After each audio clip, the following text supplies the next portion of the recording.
बिस्मिल्लाहिर्रहमानिर्रहीम।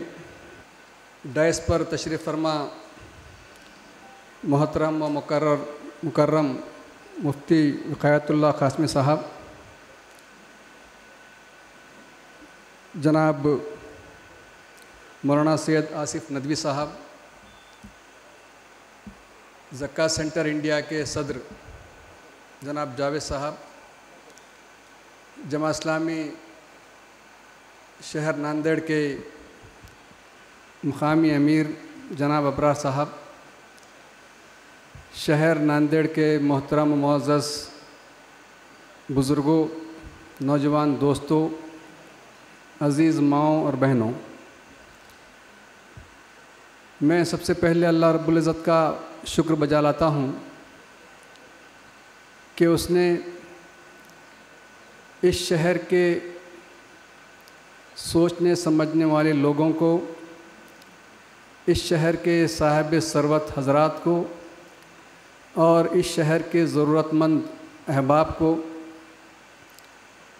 मिलजुल कर मिल्लत के अंदर मौजूद पसमानदगी व गुर्बत को निकाल बाहर करने का मौका दिया, तौफ़ीक़ दी और अज़्म दिया।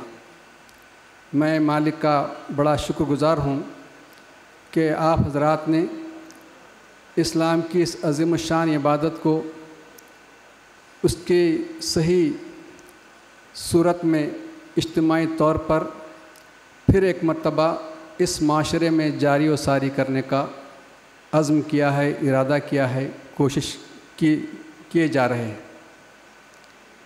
मैं पिछले 6 महीना पहले भी आपके पास आया था और उस वक्त भी आपके अज़ाइम को देखकर मुझे एक तरह की खुशी हो रही थी कि हमारा नांदेड़ ये शहर इस मुल्क के जो मुख्तलिफ़ मकामात पर ज़क्का सेंटर की सरगर्मियाँ हो रही हैं उसमें बाजी मार लेगा और आपकी काविशें जो कुछ भी हैं मैं उसको बड़ी क़द्र की निगाह से देखता हूँ और दुआ करता हूँ कि अल्लाह ताला आपकी काविशों को कबूल फ़रमाए, लर्ज़िशों को माफ़ फ़रमाए और बड़े अज़्म के साथ आगे बढ़ने की तौफ़ीक़ अता फ़रमाए। मोहतरम हज़रात, मिल्लत इस्लामिया हिंद के ज़वाल का वक्त अब ख़त्म होने को जा रहा है और ये मिल्लत इंशाअल्लाह अपने उरूज की तरफ रवां दवां होगी। मैं ये इस मौके पर कह रहा हूँ जबकि व्हाट्सएप और मीडिया में आपको ऐसी पुरुम्मीद फ़िज़ा नहीं मिलती है। उसके बावजूद हकीकत ये है कि इस मिल्लत का अपना दौर ज़वाल अब इख्तिताम की तरफ है और ये मिल्लत इंशाअल्लाह अनक़रीब में अपने दौरे उरूज की तरफ रवां दवां होगी। क़ौमों के उरूज में जो मुख्तलिफ़ फैक्टर्स हैं उसमें एक फैक्टर तो ये है कि कौम का कुछ पर्पस ऑफ लाइफ हो, कुछ बिलीफ हो, कुछ अक़ीदा हो, कुछ तहज़ीब हो, उसकी तहज़ीब की तारीख़ हो। ऐसी कौमों को ज़वाल होने के बाद फिर उरूज की तरफ बढ़ने में कोई ज़्यादा मसला नहीं होता है। जिस कौम के पास अपनी तहज़ीबी तारीख़ ही ना हो तो उसको पहले तहज़ीब बनाएं फिर उस पर अमल करें, उसके लिए ज़रा वक्त ज़्यादा लग जाता है।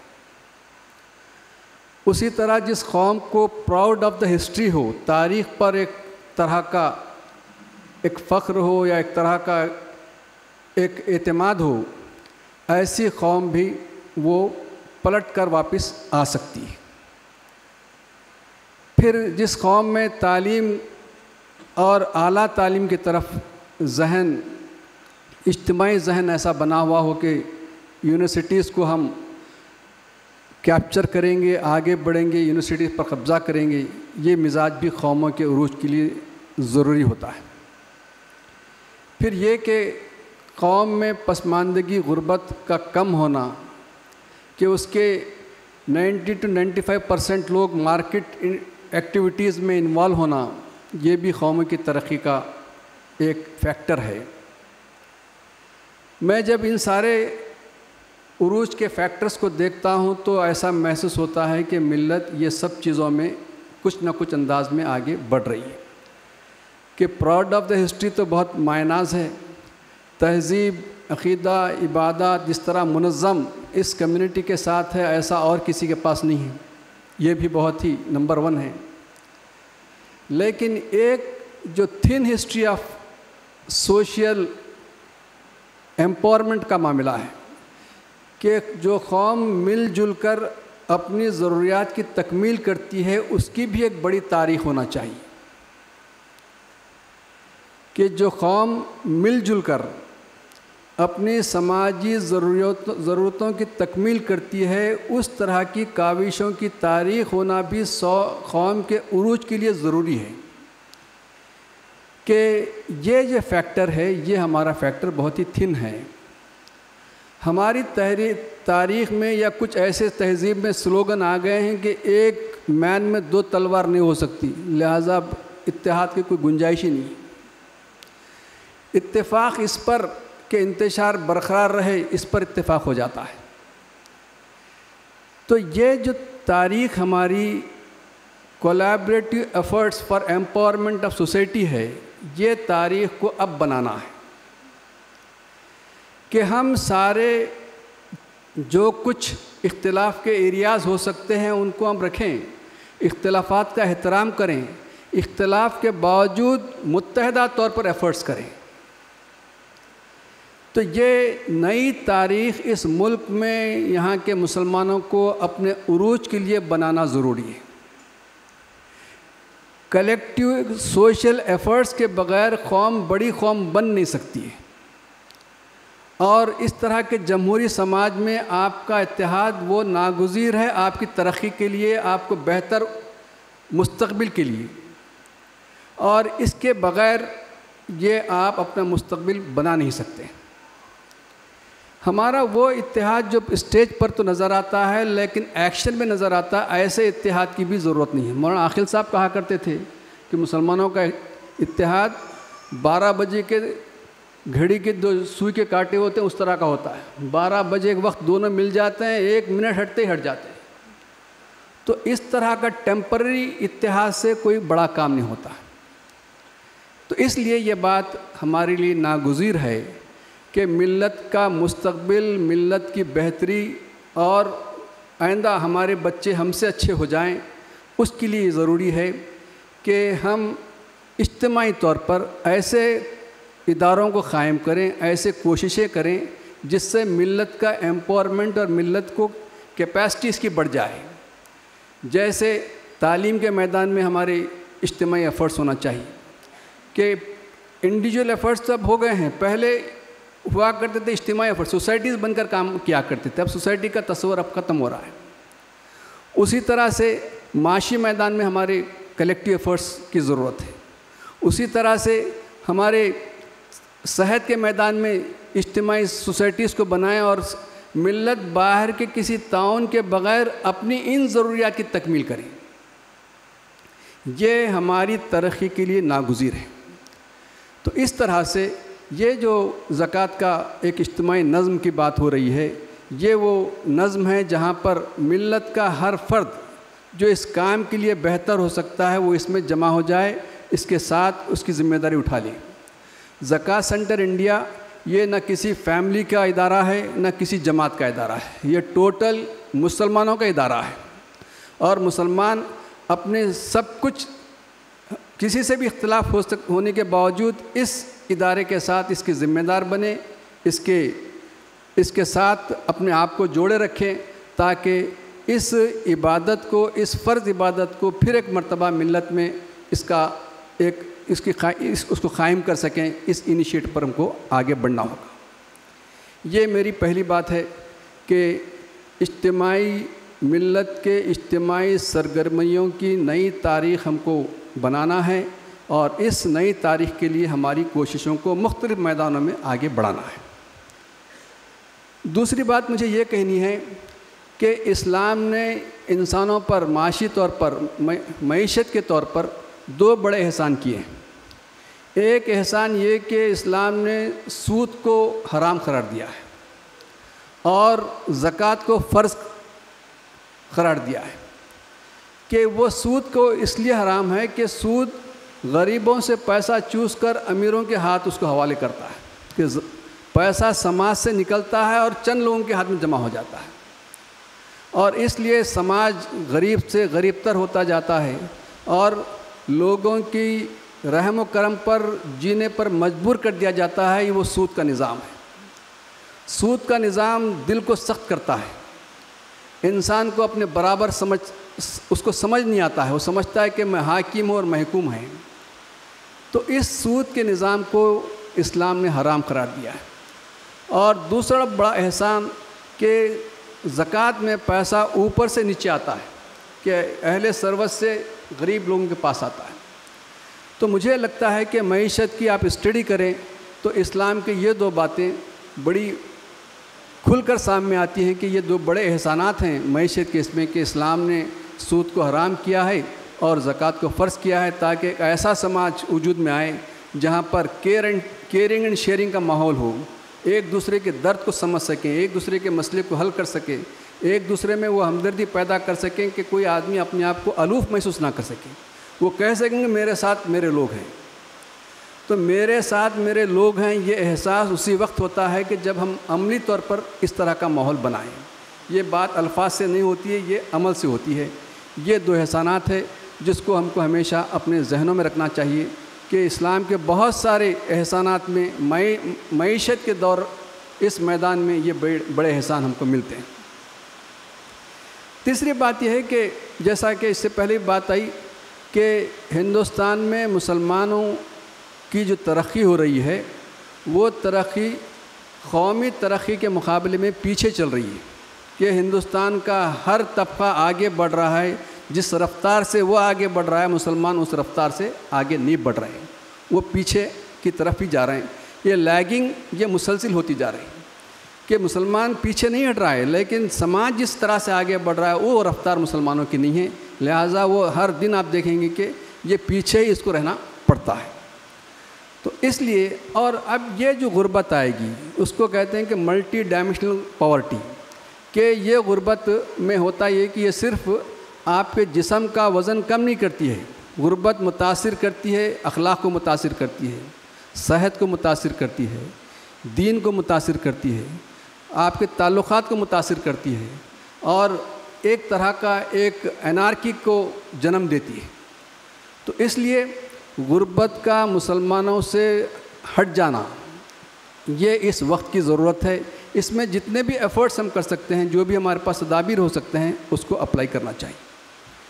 अब सवाल ये है कि ये गुर्बत यहाँ तक ही नहीं, भर के गुर्बत का मामला घर वापसी की तरफ भी जा सकता है, कि जो आप घर वापसी को एक तकरीर के मुकाबले में दूसरी तकरीर से आप इसको हटा नहीं सकते हैं जब तक कि अपने अंदर की गुर्बत को हटा ना दें।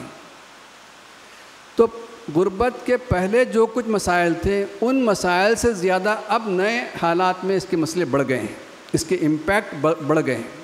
इसलिए हर बस्ती में मुसलमानों के अंदर गुर्बत को हटाने का एक सोचा समझा एक इनिशिएटिव की ज़रूरत है।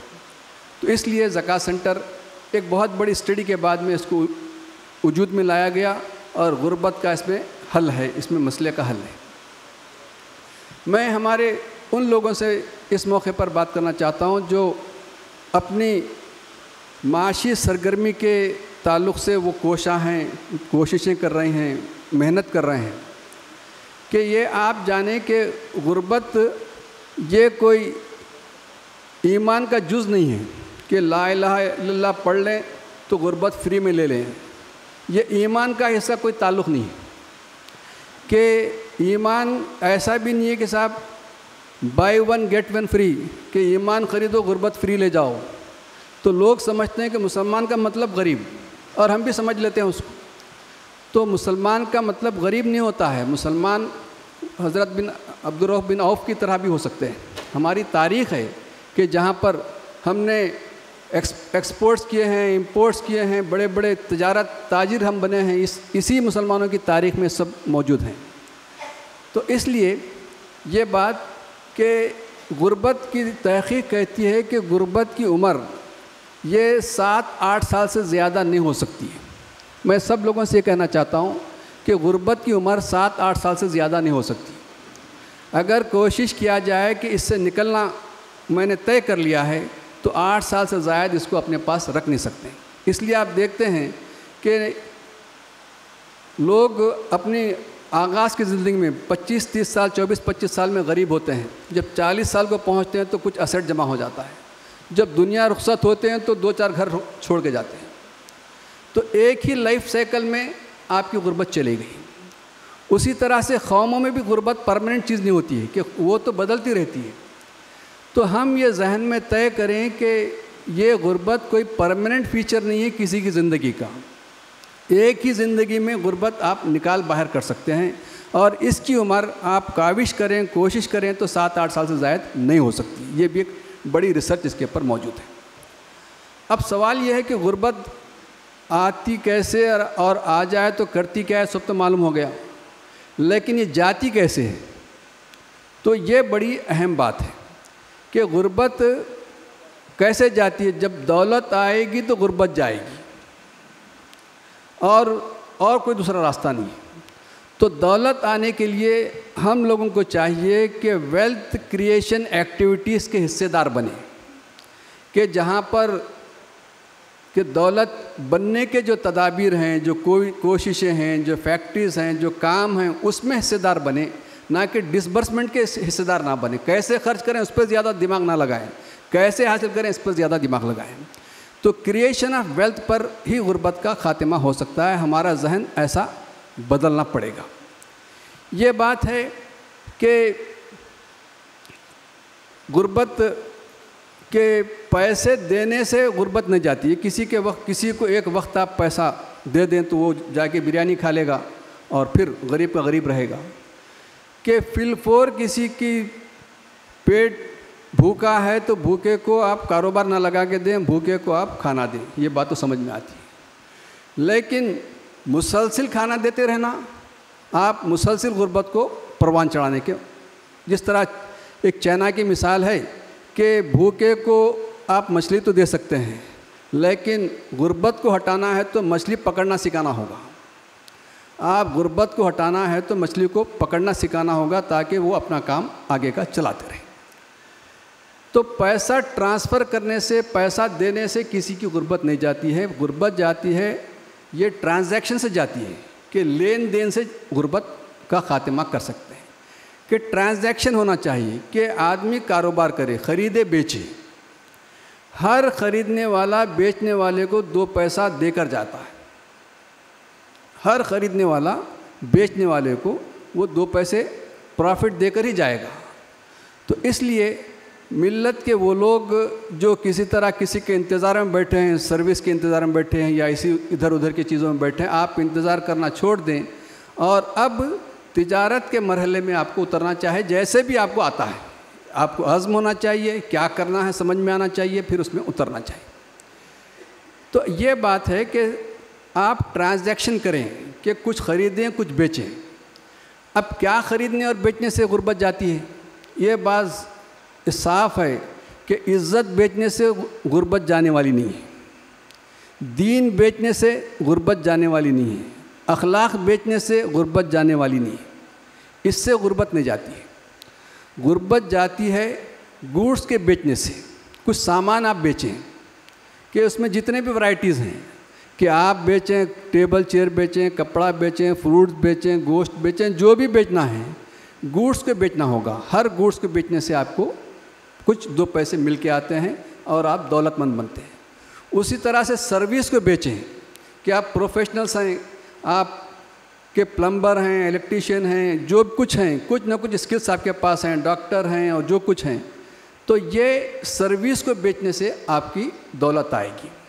उसी तरह से असेट को बेचने से दौलत आएगी। ये बात है कि साहब पूरे हिंदुस्तान में 6% से ज़्यादा लोग सर्विस सेक्टर में नहीं है, 94% वो इसी तरह के आज़ाद कारोबार में है।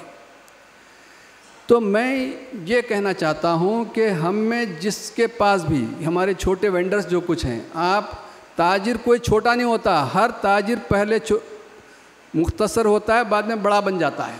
कोई ताजिर छोटा नहीं होता, हर एक को बड़ा बनने का अपॉर्चुनिटी मिलती है।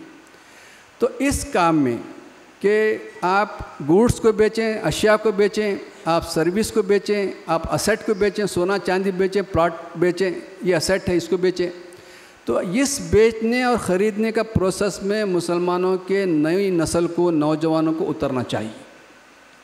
आप इस काम को कोई हक़ीर काम ना समझें, छोटा काम ना समझें। आप फ्रूट्स भी बेचे हैं तो आप मुकम्मल इंसान हैं, मुकम्मल मुसलमान हैं, आप छोटे मुसलमान नहीं हो सकते। तो इस उपज के साथ, इस उमंग के साथ हम ज़मीन पर उतरते हैं तो फिर इस मिल्लत से गुर्बत का भी एक पीरियड ऑफ एंड आ जाएगा कि डेट ऑफ एक्सपायरी आ जाएगी। मिल्लत में गुर्बत की डेट ऑफ एक्सपायरी आ रही नहीं है, वो डेट ऑफ एक्सपायरी लाने के लिए हमको कुछ एफ़र्ट्स करना पड़ेगा। वो ये एफ़र्ट्स मैंने आपके सामने रखा। इसमें किसी किस्म का कोई आप शर्माने की ज़रूरत नहीं है, आप एफ़र्ट्स करने की ज़रूरत है। और ये बात ज़रूरत है कि आप दियानतदारी से काम करें, आप मेहनत से काम करें, और ये दो चीज़ें हैं जिससे अल्लाह ताला ग्राहक को आपके पास भेजेगा। तो ये सब चीज़ें मैं समझता हूँ कि हमारे वो अहबाब जो इस ज़कात सेंटर के साथ काम कर रहे हैं कि ज़कात सेंटर आपको कुछ सपोर्ट कर एहसान नहीं कर रहा है, ये आपका हक़ था और ज़कात सेंटर ने उसको आप तक पहुँचाया। और जो लोग मुज़क्की हैं वो भी किसी पर एहसान नहीं कर रहे हैं, वो अल्लाह ताला ने उनको फ़र्ज़ किया है और वो काम कर रहे हैं। तो एक बरादराना माहौल में मिल्लत की तरक्की हो सकती है। ये अपग्रेड करके हम मिल्लत को तरक्की की तरफ नहीं ले जा सकते। तो मैं ये अर्ज़ कर रहा था कि इस मिल्लत की गुर्बत ने इस मिल्लत के मुस्तक़बिल को बड़े चैलेंजेस दे रखा है, और मुसलमान भी वो हारने वाली कौम नहीं है। इस लिहाज से हम इस लिहाज से मैं ये आप हज़रात से गुजारिश करता हूँ कि हमारे बड़े बुज़ुर्ग लोग, हमारे मुज़क्की लोग, हमारे बड़े ताजिर, ये सब मिलकर मिल्लत की जो इस तरह की हमारी समाज का वो हिस्सा है जो मेहनत तो कर रहा है लेकिन बहुत सारी चीज़ों से वो पीछे हट रहा है, तो इस पर इनको ताउन करें और इनको आगे बढ़ाएं। आखिरी बात मुझे ये कहनी है कि ज़कात सेंटर और दीगर इदारों में फ़र्क ये है कि ज़कात सेंटर अपने ज़कात लेने वालों पर वो मुसलसिल मॉनिटरिंग करता है कि हमारा काम पैसे जमा कर ज़कात डिस्ट्रीब्यूट करने का इतना ही नहीं है, हमारा काम ये भी है जिसको सपोर्ट किया गया उसको हम 6 महीने 1 साल तक उस पर निगरानी करते हैं और उसको देखते हैं कि ये कैसे काम कर रहा है, इसके तरक्की में क्या रुकावटें आ रही हैं। कि मेरे गरीब को सिर्फ पैसों की नहीं, उसको कुछ स्किल्स की भी ज़रूरत है, कुछ टिप्स की भी ज़रूरत है, कुछ रहनुमाई की भी ज़रूरत है, 2-4 कदम उसके साथ चलना पड़ेगा।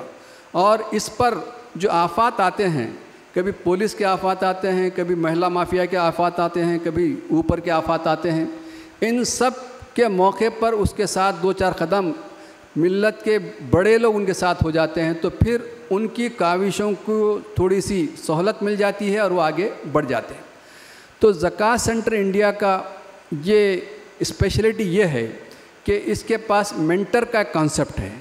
वो मेंटर हमारे वो स्पेशली वो लोग जो ताजिर तिजारत में हिस्सा ले रहे हैं उनकी मेंटरशिप करेगा, उनको बताएगा कि अपने तिजारत की पब्लिसिटी कैसे करें, अकाउंट कीपिंग कैसे करें, ग्राहकों से बात कैसी करें और फिर वो आगे कैसे बढ़े। तो इस तरह के ताल्लुक़ से हम 4-5 वक्त सपोर्ट करके आज के लेने वाले को कल का देना वाले में कन्वर्ट कर सकते हैं। ये हमारा टोटल कॉन्सेप्ट है। अल्हम्दुलिल्लाह ये मुख्तसर मुद्दत में ज़कात सेंटर इंडिया ने अपनी ब्रांचेस तकरीबन 17 मकामात पर इसने क़ायम की हैं और मिल्लत ने 4 करोड़ रुपए इस रमज़ान में इसको ज़कात दिया है। और ये काम हर जगह, जैसे यहाँ पर हमारी टीम है, ये टीम हमारी हर जगह चल रही है और हमारी ज़िम्मेदारी है कि हमारे पास जैसे कुछ गुर्बत है, इससे ज़्यादा सख्त गुर्बत हमारे नॉर्थ इंडिया के इलाक़ों में है, कि बिहार में है, उत्तर प्रदेश में है, बंगाल में है, तो हम अपना काम जल्दी से निपटें। और साउथ के मुसलमानों की ज़िम्मेदारी होगी कि नॉर्थ के मुसलमानों में भी अपना कोई रोल प्ले कराएं। आप सक्सेसफुल मॉडल बनाएं, आपके पैसों को वहाँ थोड़ा ट्रांसफ़र करें, जैसे कुछ कर सकते हैं, क्योंकि हम वहाँ देखते हैं कि वहाँ की गुर्बत यहाँ से ज़्यादा सख्त है और वो सख्त हालात में वो लोग रहते हैं। तो खैर, हम आपसे यही गुजारिश करते हैं कि आप नांदेड़ का एक प्लान सेट करें, जैसा कि हमारे सेक्रेटरी साहब ने कहा कि वो दौर हम जल्दी लाएंगे कि नांदेड़ में कोई भीख मांगने वाले लोग हमको दिखाई ना दें। ये अच्छा तस्वर है और ये टाइम बाउंड भी होना चाहिए। और फिर जो लोग ज़कात देने वाले हैं वो भी इस इदारे पर एतमाद करें और इनके परफॉर्मेंस पर नज़र भी रखें। ये दोनों चीज़ें अगर हम कर लें तो इंशाअल्लाह अज़ीज़ हम इस इबादत को इबादत की तरह फिर एक मर्तबा हमारे अपने समाज में लाएंगे। और इस इबादत के जो बेहतरीन असरात हैं कि ज़कात से गुर्बत का इज़ाला हो सकता है, फिर एक मर्तबा हम तारीख़ को फिर दोहराएँगे। अल्लाह ताला हमारी मदद फरमाएँ। व आखिर दावाना अल्हम्दुलिल्लाहि रब्बिल आलमीन।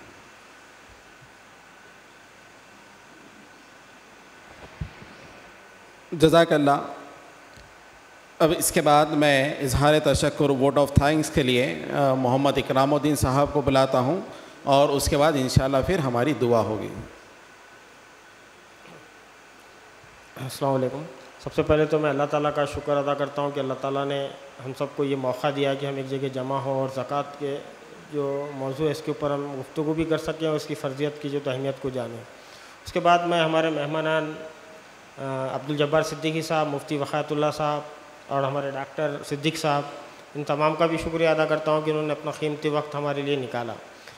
उसके अलावा हमारे और एक मेहमान जो थे मुफ्ती खालिद शाकिर क़ासमी साहब, उनके हक़ में भी हम दुआ करते हैं कि अल्लाह ताला उनको जल्द से जल्द जो सेहत कामिला अता फ़रमाए। उसके बाद मैं मुफ्ती साहब से दरख्वास्त करता हूँ कि दुआ फ़रमाएँ और दुआ पे इंशाअल्लाह हमारे इस प्रोग्राम का अख्तिताम हो।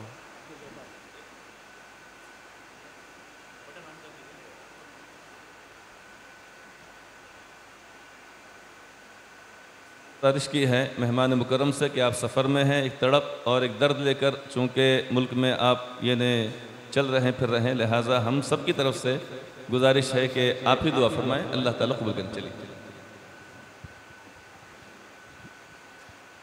अल्हम्दुलिल्लाहि रब्बिल आलमीन। अल्लाहुम्मा सल्लि अला सय्यिदिना नबियना हबीबना शफीना मौलाना मुहम्मद बारिक सल्लल्लाहु अलैहि। या रब्बिल आलमीन, तेरी फ़र्ज़ करदा इबादत ज़कात को फिर एक मर्तबा इज्तिमाई तौर पर अदा करने की मुसलमाना ने हिंद कोशिश कर रहे हैं। मौला इसको कबूल फरमा। या रब्बिल आलमीन, हमने इस निज़ाम को अपने तय जैसे कुछ समझ रखा था, इस मिल्लत ने बरसों से इस निज़ाम को इस मुल्क में जारी व सारी कर रखा है। मौला हमारी उन सब कोशिशों को, हमारी इबादत को कबूल फरमा। मौला हम तेरी नुसरत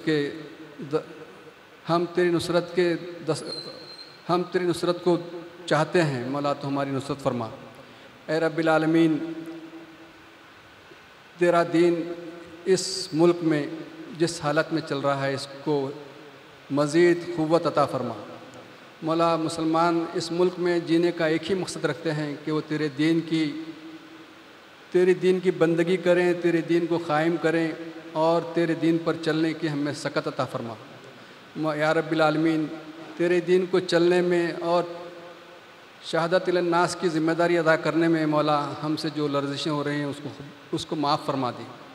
या रब्बिल आलमीन, ये कोशिशें जो कुछ हो रही हैं इन कोशिशों को कबूल फरमा। मुसलमानों में बेहतरीन इत्तेहाद अता फ़रमा। या रब्बिल आलमीन, हमारे अंदर से गुर्बत को हटा दे, जहालत से हटा दे, हम सबको दीन